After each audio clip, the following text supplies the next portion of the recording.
আল্লাহ নবী দিন দুনিয়া বাদশা হাবিবুল্লাহ এইভাবে আগমনের কথা ইমাম ইলিয়াস সাল্লামে ভবিষ্যৎবাণীটা করেছিলেন। এই ছেলেরা, যুবকের আব্বারা, আমি আপনাদেরকে জিজ্ঞাসা করি, ইমাম মেহদী আলাইহিস সালামকে চিনবেন কি করে?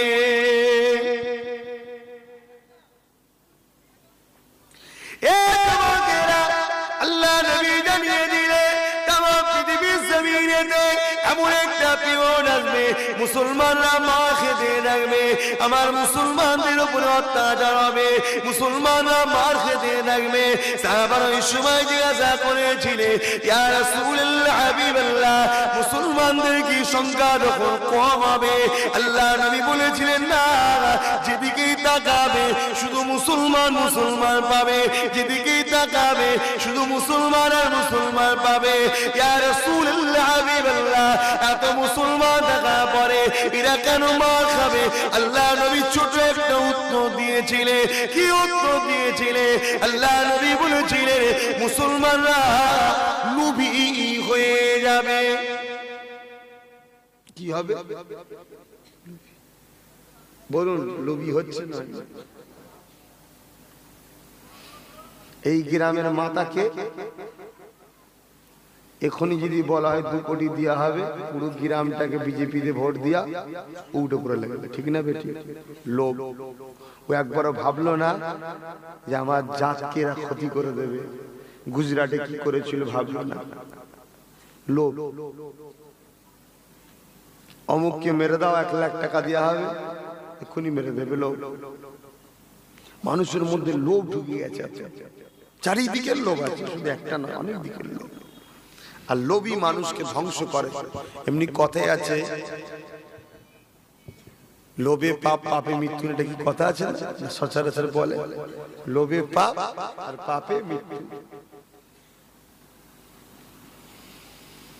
আল্লাহ নবী যখন বলেছে এটা ঘটবে অবশ্যই, আল্লাহ নবী বললেন, বাবারা আমার, সাহাবারা শুনে রেখে দাও, আমার উম্মাত উম্মাতিগুলো লোভী হয়ে যাবে। আজকে এমন কোন ঘর আছে, খুব কম পাওয়া যাবে যারা সমিতিতে থেকে লোন নেয়নি।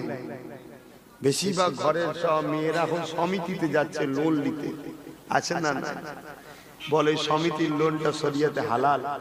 লোভ, টাকা লোভ, বড় লোক হবো, এই যে লোভ, ধ্বংস।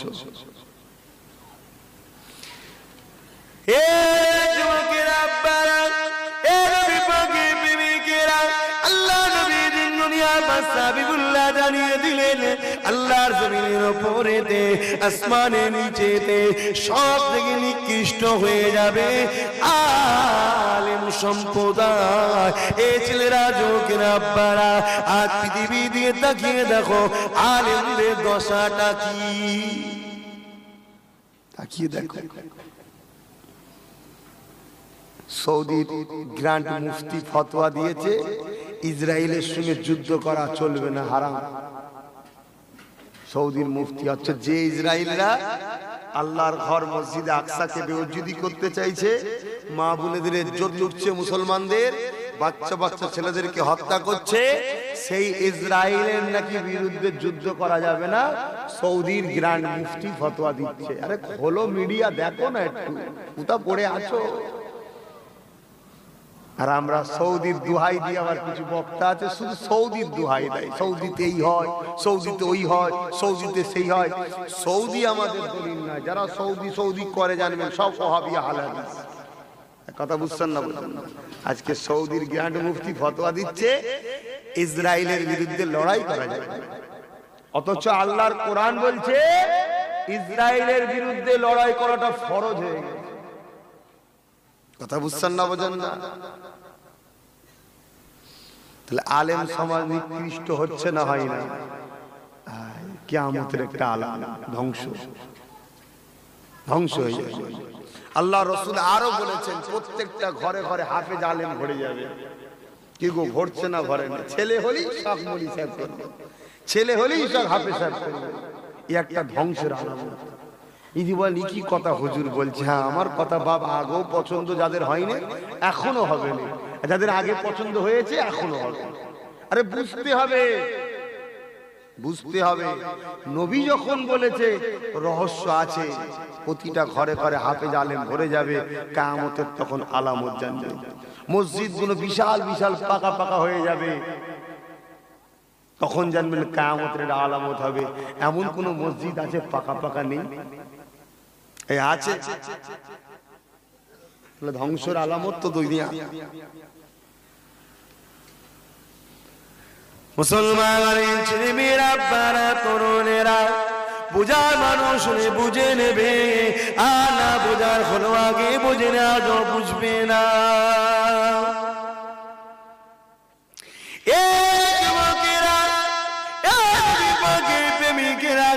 ইমাম মেহেদী আলাইহিসসালাম দুনিয়া জমিনে আসবে।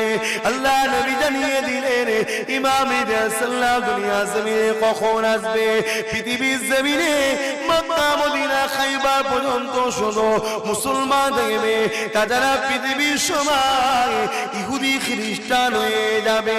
এ যুবকের আব্বারা, তরুণেরা, আজ আমার ভারতের জমিনে এই জারএসএস বলে, বিশ্ব হিন্দু পরিষদ বলে, বজরং দল বলেন, এদের মূলত চেষ্টা করো খ্রিস্টান দলকে প্রচার করা। এই যুবকের আব্বারা, তরুণেরা, এরা হিন্দুত্ববাদকে সামনে রেখেছে ঠিকই কথা, কিন্তু এদের লক্ষ্য হলো দাঙ্গা লাগিয়ে দেওয়াটা। যখনই দাঙ্গা লাগিয়ে দেবে, ওই সময় বিদেশি শক্তি ইহুদি খ্রিস্টানদের হাতে আছে, তখন তারা সেলফ দেবে, মানুষকে সাহায্য করতে আগিয়ে আসবে। যখনই আগিয়ে আসবে, তখনই তারা দলে দলে দলে তাদের দিকে চলে যাবে। এটাই তাদের ষড়যন্ত্র। এই যুবকের আব্বারা, তরুণেরা, শুধু খাইবা, মক্কা, মদিনা পর্যন্ত বাকি সমস্ত জায়গাটা ইহুদি খ্রিস্টানে ভরে যাবে। তাহলে তোমার খিল কাপুরটা কি থাকবে? মুসলমান থাকবে? কি থাকে? নবীর কথা মিথ্যা হবে। কথা বুঝে আসতে হবে, কথা বুঝার ব্যাপার আছে। নবীর একটা কথা মিথ্যা হয়েছে এখন পর্যন্ত, আর হবে মনে হয়। তাহলে তোমাদের এই যে এত মুসলমান এলাকা থাকবে না বাপ? সব কৃষ্টি কালচার, চাল চলন খ্রিস্টান হতে আর বাকি আছে? বাকি আছে কিছু? শুধু ইমানটুকু এখন আছে, ওটাও বেরোতে কতক্ষণ আর বাকি আছে? আর আছেই বা কোথা বোঝা মুশকিল। তো তোর পাশের বাড়ি একজন মারা যাচ্ছে, কষ্টে বিপদে পড়ছে, খোঁজ নিবার ক্ষমতা কারো আছে নাকি?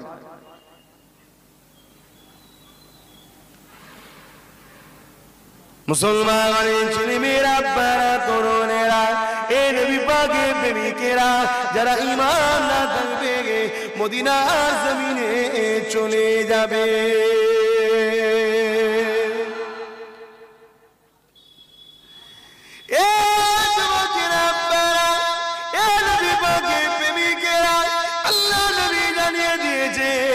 পৃথিবীর জমিন থেকে ঈমান গুটিয়ে গুটিয়ে গুটিয়ে গুটিয়ে এসে মদিনার জমিনে সামাট হয়ে যাবে, মদিনার জমিনে চলে আসবে।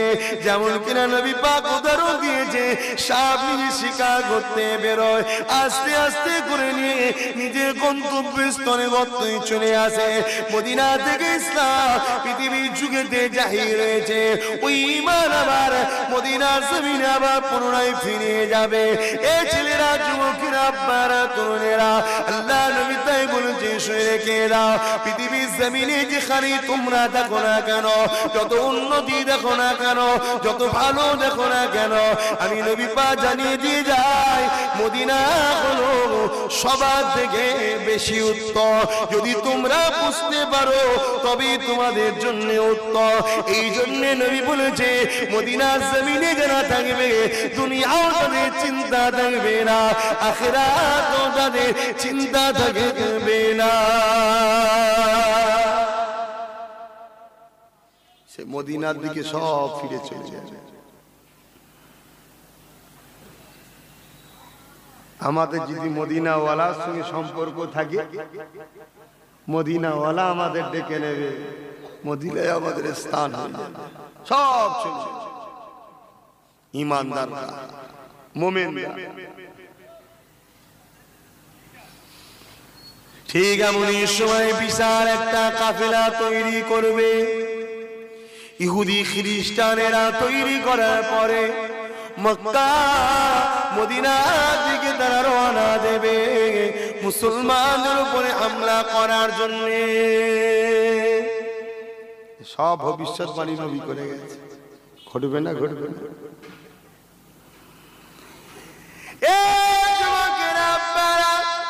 আল্লাহ নবী জানিয়ে দিলেন ওই সময় এমনি করে দেখা যাবে মুসলমানদের সংখ্যা খুবই কম হবে গো। মদিনা দিয়ে তারা চলে যাবে, তারা হামলা করতে এগিয়ে যাবে। এই সময় আল্লাহ পাক মক্কা মদিনা দিয়ে যখন ইহুদি খ্রিস্টানদের দলটা যাবে, বিশাল একটা কাফেলা যাবে বাদা নামক একটা স্থানেতে, আল্লাহ পাক জমিনকে হুকুম করে দেবে আমার জমিন তুই ফাট হয়ে যা, দুচি রয়ে যা, জমিনটা দুচি রয়ে যাবে। লক্ষ লক্ষ ইহুদি খ্রিস্টানেরা যারা মুসলমানকে মারার জন্য যাবে ওই জমিনে তারা দাফন হয়ে যাবে, তারা জমিনের মধ্যে ঢুকে যাবে।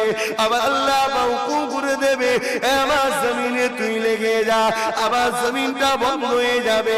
এই পৃথিবীর জমিনে এই প্রথম আবার আল্লাহ পাকে সাহায্য শুরু হবে।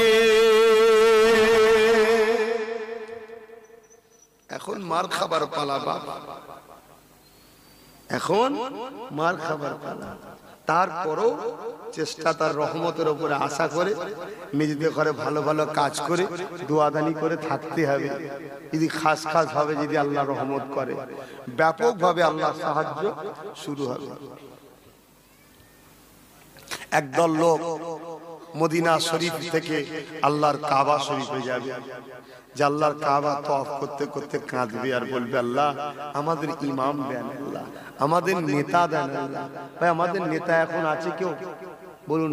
যাকেই ধরতে যাচ্ছি সেই ঠকাচ্ছে, যাকেই ধরতে যাচ্ছি সেই ঠকাচ্ছে। এই কথা বুঝছেন না? বলুন সমস্যা। একটা নেতা দেন আল্লাহ যার দ্বারা বিশ্বে আবার আপনার ইসলামের বাতি জ্বলবে, ইসলামকে আল্লাহ এরা ধ্বংস করে দেবে। আপনি নেতা দেন আল্লাহ। হাজিরা দোয়া করতে থাকবে। আল্লাহ নবী জানিয়ে দেন এই সময় হাজিদের কানে আওয়াজ আসতে থাকবে। কি আওয়াজ? মেহেদি মেহেদি মেহেদি গুণ আওয়াজ আসতে থাকবে।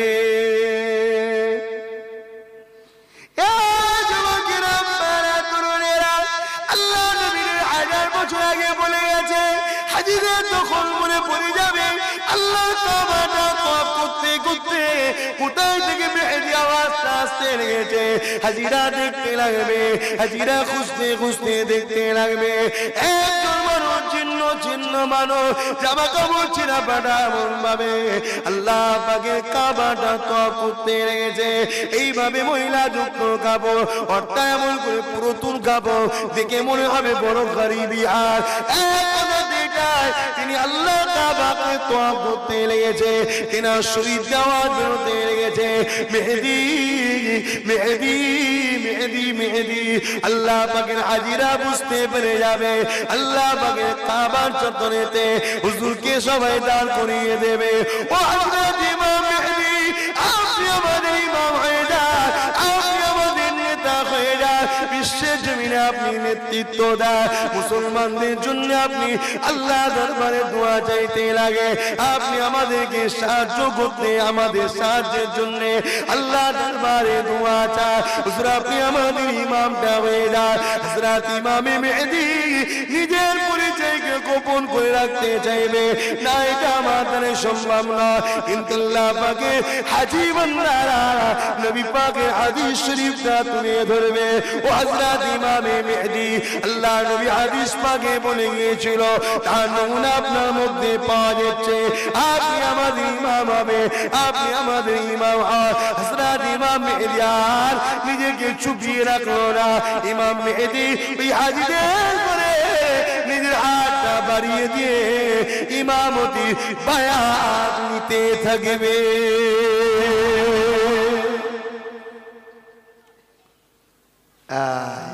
এবারে শুরু হলো মুসলমানদের সাহায্য। কথা বুঝছেন? তাহলে ইমাম মেহেদী হুজুরের সাথ দিতে হবে তো নাকি গো? আল্লাহ পাক যদি আমাদের হায়াতে রাখে, আল্লাহ যেন ইমাম মেহেদী হুজুরের সাথী আমাদেরকে, তার সৈন্য দলের সৈন্য আল্লাহ আমাদের যেন বানান। বলুন আল্লাহুম্মা আমিন। এখন তিনি যে ঐক্য তৈরি করবে ইসলামকে বাঁচানোর জন্য, আল্লাহ আমাদেরকে সেই ঐক্যই যেন হাজির করে। বলুন আল্লাহুম্মা আমিন। আল্লাহর কাছে সাহায্য চান। বড় করুণ অবস্থা পৃথিবীতে আস্তে আস্তে ছেয়ে আসছে। ইমাম মেহেদী আলাইহিস সালাম আসবেন তো মাসলা মাসাইলের দাওয়াত দিতে আসবেন না। আমার আবু বকর তিনার নেতৃত্ব কিয়ামত পর্যন্ত চলতে থাকবে। জোরে বলুন সুবহানাল্লাহ। ইমাম মেহেদী আলাইহিস সালাম আসবেন, হক আর বাতিলের লড়াই, শুধু লড়াই হবে, জিহাদ হবে। সত্যের পক্ষে ইমাম মেহেদী আর বাতিলের পক্ষে ইহুদি খ্রিস্টানেরা। কথা বুঝে আসছে? পৃথিবী আকাল লড়াই হবে। এমন একটা গোত্র, একটা কাফেলা তৈরি করবে ইহুদি খ্রিস্টানরা। সারা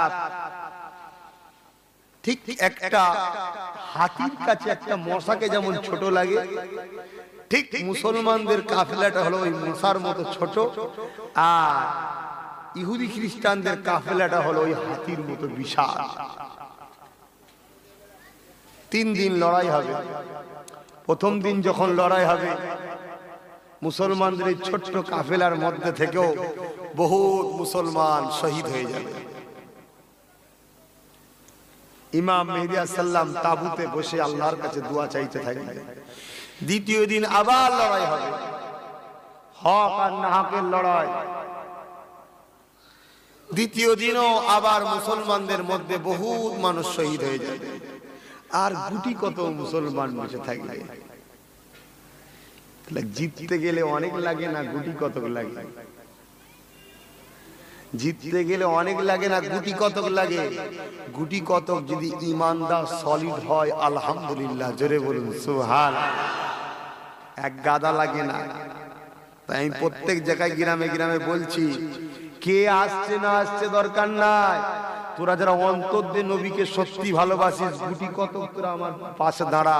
তোদের ঘরে নিয়ে বাংলায় কমসে কম চেষ্টা করি একটা নবীর পক্ষে দল তৈরি করা, ইসলামকে বাঁচাবার। কে আসছে না আসছে দেখার দরকার নেই। গুটি কতক তোরা ইমানদার গুলো দাঁড়া। গুটি কতকের পাশে আমার আল্লাহ রয়েছে। কথা বুঝছেন না? বোঝেন না? ঈমান এমন একটা জিনিস। তৃতীয় দিনে হযরত ইমাম মেহেদী আলাইহিস সালাম আল্লাহ পাকে গিয়ে দোয়া চাইতে লাগবে। ও আল্লাহ পাক, দুনিয়ার জমিনে মুসলমান বেঁচে নাই। আল্লাহ পাক গুটি কত রয়েছে। আল্লাহ তোমার জমিনের উপরে তোমাকে ডাকার আর কেউ নাই। আল্লাহ তোমার জমিনের উপরে আল্লাহ বড় সংজ্ঞা মানুষ আর কেউ নয়। এই গুটি কত রয়েছে আল্লাহ পাক এই বলে দোয়া চেয়ে নিয়ে হযরত ইমাম মেহেদী আলাইহিস সালাম নিজে নেতৃত্ব দিয়ে জিহাদের ময়দানে নামবে। আল্লাহ পাক মুসলমানদেরকে ইমাম মেহেদী আলাইহিস সালামের নেতৃত্বে সাহায্য করতে লাগবে। এই ছেলেরা, যুবকেরা, আব্বারা, তরুণেরা, মুসলমানরা তারা করে ইহুদি খ্রিস্টানদেরকে হত্যা করবে, জালিমদেরকে হত্যা করবে, সন্ত্রাসদেরকে হত্যা করবে, চরিত্রহীনদেরকে হত্যা করবে। এত হত্যা করবে পৃথিবীর জমিনে যেদিকেই তাকাবেন না কেন শুধু লাশ আর লাশ পাওয়া যাবে। কিছু ইহুদি গিয়ে পাহাড়ের গানে লুকোবে, পাহাড় চিৎকার দিয়ে বলতে লাগবে, এ মুসলমানেরা, এই জালেম ইহুদিরা এখানে রয়েছে। কিছু গাছের আড়ালে লুকোতে লাগবে, ওই গাছ চিৎকার দিয়ে বলতে লাগবে, এ মুসলমানরা, এখানে জালেম ইহুদিরা লুকিয়ে রয়েছে। এইভাবে পৃথিবীর জমিনেতে যত বেঈমান কাফের থাকবে সবার উপরে হত্যা করে দেবে। জালিম পৃথিবী শূন্য হয়ে যাবে। পৃথিবীর জমিনে আল্লাহ এমন একটা দিন দেবে শুধু শান্তি আর শান্তি থাকবে।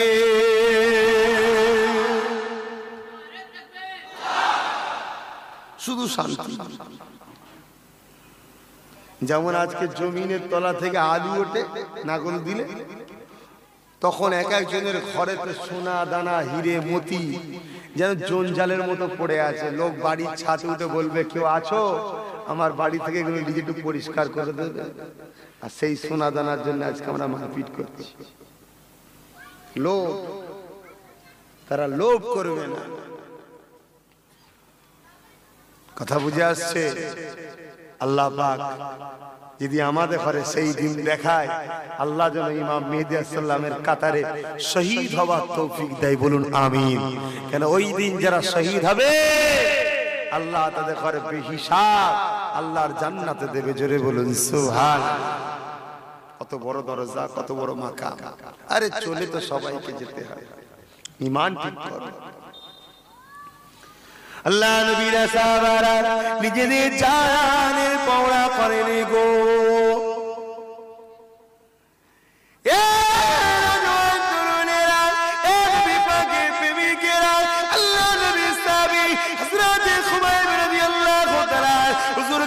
মক্কা কাফেররা বন্দী করে নিল, হুজুরকে বন্দী করে নিয়ে হুজুরের উপরে অত্যাচার করতে লেগেছে। কি অত্যাচার করতে লেগেছে? হুজুরে একটা একটা করে আগুনকে কাটতে লেগেছে, হুজুরে একটা একটা করে অঙ্গকে কাটতে লেগেছে। এইভাবে যখন কাটতে লেগেছে, হযরতে খুবাইব রাদিয়াল্লাহু তাআলা হুজুরকে মক্কা কাফেররা বলেছিল, এ খুবাইব রে, তোমাকে ছেড়ে দেওয়া হবে, আর তোমার জায়গাতে মুহাম্মদ রাসূল মুস্তাফাকে এনে দেওয়া হবে। এ খুবাইব, তুমি স্ত্রী নিয়ে সুখে শান্তিতে ঘরে থাকবে, আত্মীয় স্বজন নিয়ে আরামে থাকবে। এ খুবাইব, তুমি কি চাও না তোমার জায়গাতে নবী মুহাম্মদ মুস্তাফাকে এনে দেওয়া? হযরতে খুবাইব বলেছিল, এই হতভাগা বেঈমান কাফেররা শুনে কেঁদে, আল্লাহ নবী দিন দুনিয়ার বাদশা হাবিবুল্লাহকে আমরা এত ভালোবাসি, তুই আমাদের সওদা করতে পারবি না, আমরা আমাদের জান দিতে পারবো, নবী দিনকে কখনো বিক্রি করতে পারবো না। আজ আমেরিকা এমন করে, সৌদি যে বাদশা রয়েছে, এই সৌদি জালিম বাদশারা আমার নবীর দিনকে বিক্রি করতে লেগেছে। তাদেরকে তৈরি করা মুনাফিক বক্তা তৈরি হয়ে আমার রাসূলুল্লাহ দিনকে বিক্রি করে দিতে লেগেছে, নকল নকল ইসলাম আমাদের কাছে এনে দিতে লেগেছে। এ যুবকেরা, হযরতে খুবাইব রাদিয়াল্লাহু তাআলা হুজুরকে এমন করে বলেছিল, হযরতে খুবাইব কি বলেছিল, এ বেঈমান কবে শুনে কেঁদে, আল্লাহর নবীর পায়ে একটা কাঁটা ফুটে যাবে, আর আমি তার বিনিময়ে আরামে ঘরে বসে থাকবো, আমি এটাকে সহ্য করব না। আমার নবী পাকের কাঁটা পায়ের বিনিময়ে আমার জান যদি কেউ চায়, আমি জান দিতে রাজি আছি। আল্লাহ নবীর পায়ে কাঁটা যেন না ফুটিয়ে দেয়। আর আজকে আমরা কি করছি? সেই ইসলামের জন্য কি করলাম? আজকে আমার দলিলে জলসার দাওয়াত করার জন্য মারপিট হচ্ছে, দলিলে হই হই হই করছে। আমি কিচ্ছু বলিনি, আমি একটা ঘরে ঢুকে চুপ করছি, যা পারিস করবি। লাস্টে তিনটে দলিয়ে ছাইলে তারা দাওয়াত লেগে মাথা খারাপ, কথা বুঝছেন না? আর যখনই বলা হচ্ছে চলো না ইসলামের জন্য কিছু করি, শুধু জলসা দাও, জলসা। ইসলামের জন্য কিছু করতে হবে না। এই যে জলসাটা হচ্ছে, এই জলসাটা আমি করছি, আপনারা খুশি তো নাকি গো? এই খুশি তো নাকি? এই জলসাটা আমার নবীর মিলাদের জলসা হচ্ছে, আমি করছি, আপনারা খুশি তো নাকি?